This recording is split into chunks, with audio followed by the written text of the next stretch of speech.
An internal investigation of Kenosha, Wisconsin police officers is currently underway. Kenosha, Wisconsin, again. And in Kenosha right now, activists are speaking out after a video that was shared to social media appears to show a Kenosha police officer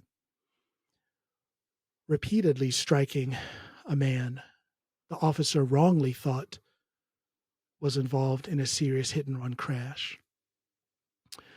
The police were told that the suspects of the hit-and-run crash were in a nearby restaurant. And when officers entered that restaurant, they entered the premises, and police say that a staff member told them that suspicious people with a baby were dining in the restaurant. The gentleman who was victimized by these officers was sitting in the restaurant while peacefully eating with his wife and infant child. Now, in the video that I'm about to show you, this is for those of you who are watching on YouTube.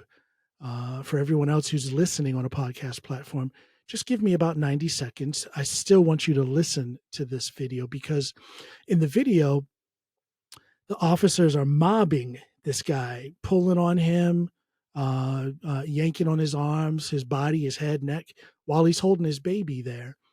And after a few seconds, the baby appears to, I can't really tell if the baby fell out of his arms or if someone, a bystander, took the baby out of his arms. But either way, once the baby was out of this man's arms, the police threw him the rest of the way down. He had been sitting at that point. They threw this innocent victim down to the ground, and one officer appears to immediately punch him what appeared to be 8 times on or about the head. 8 times. 1, 2, 3, 4, 5, 6, 7, 8 punches to the head. And again, when I play the video, for those of you who are just listening on another podcast platform, you will hear the thud of each punch. The video, again, is about 90 seconds long, 92, 93 seconds. Here it is. Stop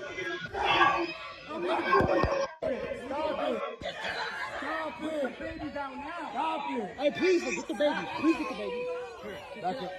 We're trying. Back up. Come on, man. You're not over. Squeezing him. Stop. You're squeezing me. Stop. We're not squeezing you. I mean, go, yes, you will. Hey, please, stop. Hey, be careful. Your baby head. Your baby head. Be careful. Let him go. Your baby head. Please stop. Go for me. Somebody grab the baby. Go for me. Somebody grab the baby. Get his feet. Let him go.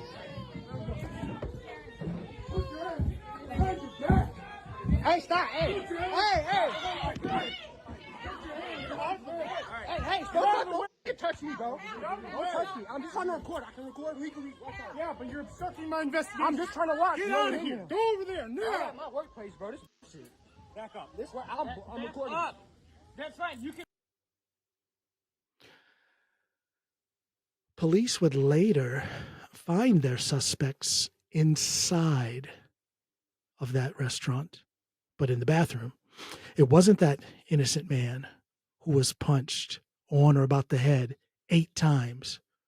It wasn't that innocent victim who, prior to punching him in the head 8 times, that officer and his fellow officers were mobbing this guy, wrestling with him while he's holding a baby in his arms. And let it be said, according to reports, not only did they attack this innocent man, punch him on or about the head 8 times, but they also followed through with their mistake and charged the man and his wife with obstruction, resisting arrest, and disorderly conduct.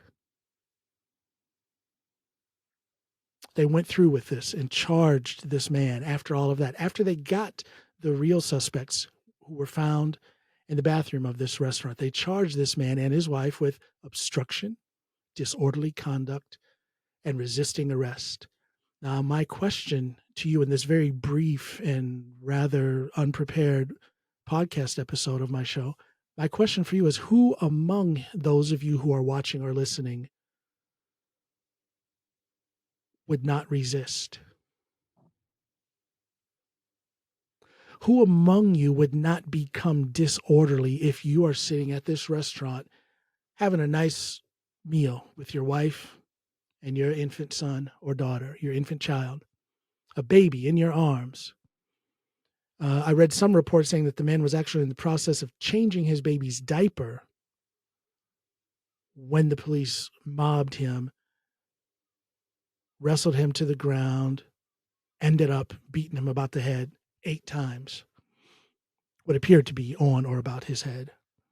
Can't say for sure. You guys watch the same video I do. It's not really clear where he's being hit, but you certainly hear the thud. Now, who among you would not become disorderly if you were in that innocent man's situation?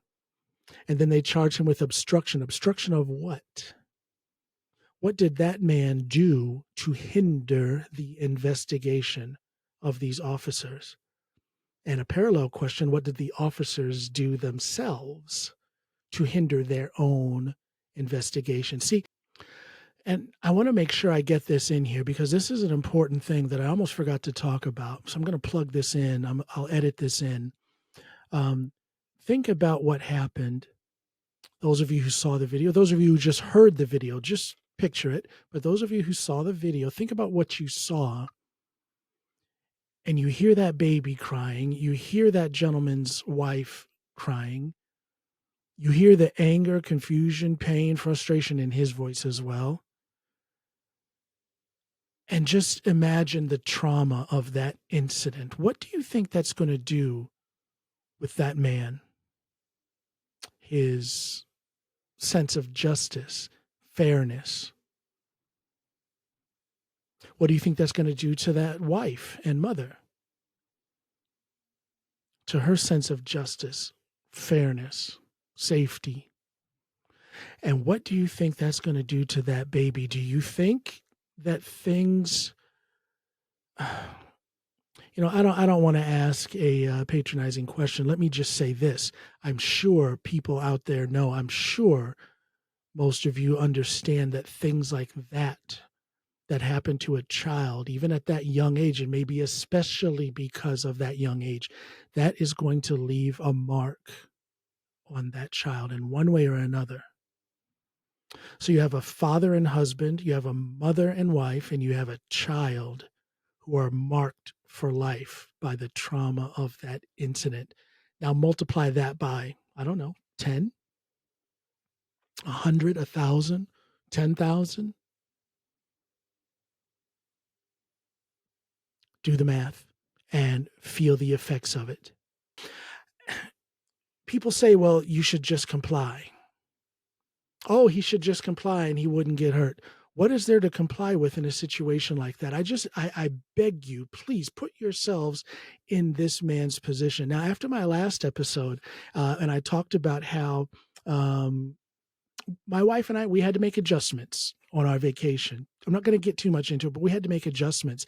And there's some people who came into the comments on social media, sent me messages and whatnot saying I was a little paranoid. I overreacted. Well, when you see this video and you hear my reporting on this incident, what was my so-called overreaction justified? Because I put myself in that man's shoes. When I was back home in Ohio on vacation a couple of weeks ago, we were there for 3 months. I had several incidences where I was at a restaurant sitting down, having a great, wonderful meal with my wife and our 2 children. So that man is me. That man is millions of black men in America. I'm no different than you. I don't proclaim to be more sympathetic, empathetic, more analytic than any of you out there. So if we are the same, if we are a part of the same human race, if we are a part of the same citizenry of the United States of America, can we not share in understanding this predicament that this man and many other Black Americans face? with being brutalized by the police? Can we not share our hearts and put ourselves in that situation?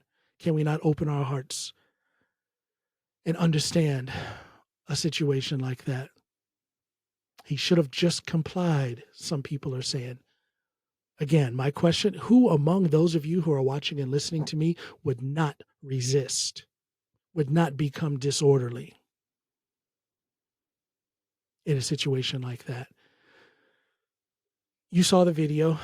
Let me hear your comments. I want to know how you feel about this. It really upsets me to see these kind of things. It's hard to put words on how it makes me feel. When I say it upsets me, that doesn't cover it. It does so much more to me than that, because it's simple for me to put myself in that man's situation. That could have been me. That is me.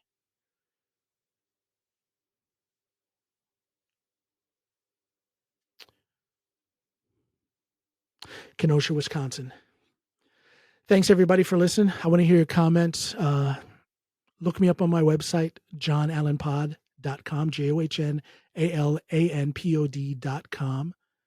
Send me an email, jump on my social media, wherever you can reach me, and let's talk about this. I want to hear how this makes you feel. I'm telling you how it makes me feel. I don't think I'm being unreasonable. I don't think I'm unreasonable in demanding that we have a better, that we have more accountability for our police officers. I don't want to hear your crap.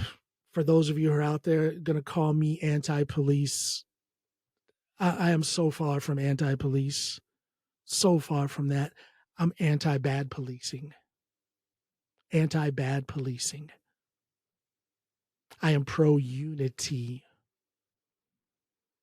I am for the harmony, the lacking harmony. I want that harmony that America is supposed to stand for.